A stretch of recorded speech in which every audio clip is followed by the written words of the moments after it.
Now, we've gone through the three steps so far. There's, first of all, the wake-up call of the message of hope. Secondly, there's the outward manifestation of our commitment to Christ. Third, there's the boot camp phase where we instill those 6 habits of prayer, formation, sacraments, sacramentals. The fourth step on this powerful path to holiness is building Catholic culture. It is not enough for us to just do this within our household. We need to reach beyond ourselves and build Catholic culture. Why is building Catholic culture important? Why is that so important? Building Catholic culture is ordered to God. So the closer that the culture is transformed to become Catholic culture, the closer it's going to be to the kingdom of heaven come on earth. And what's that going to look like? In Catholic culture, we have the best opportunity for our souls to be saved and for souls to be saved throughout the whole of the culture.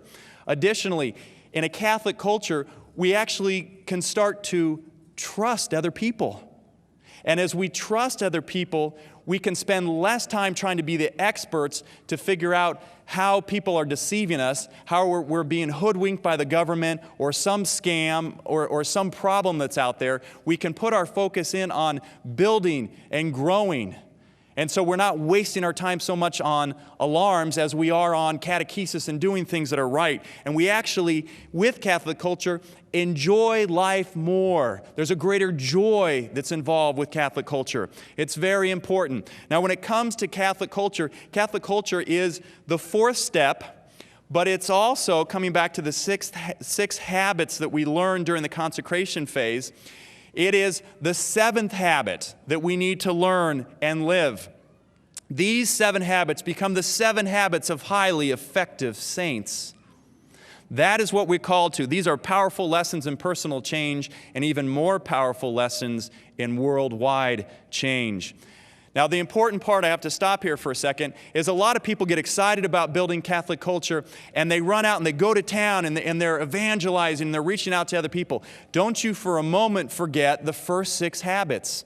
If you unplug yourself from the life of grace because you don't have time, I have to go build Catholic culture. And I say that to my wife, and I'm not taking care of my responsibilities at home. I'm not praying. I'm not going to Mass. I'm not going to confession. What happens? That would be the foolery of the captain of the plane running around making again sure that everybody else has their mask on, their life of grace, as he passes out from a loss of oxygen, passes out from a loss of grace. And what happens? Again, the plane comes tumbling down, and it brings a lot with them. John Paul II, in his letter to us at the beginning of the 3rd millennium, said, "Without Christ, we can do nothing."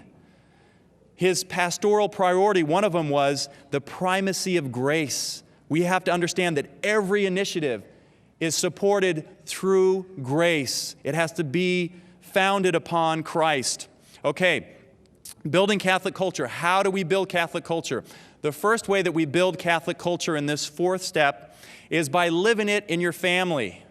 We have to live it. If you're not living it, forget the other things that you're doing and go back, practice it, live it. Secondly, then we reach out and we create Catholic culture within our parish and within our neighborhood.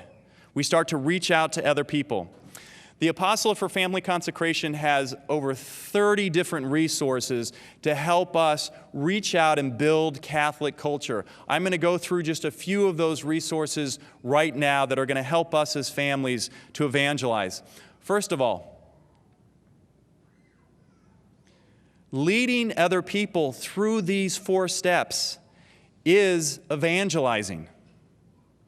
Why? Because this path to holiness is a true path to happiness. We're made by a holy God. We're made for holiness. Holiness is our path and it's our destiny. And only through holiness will we ever be happy.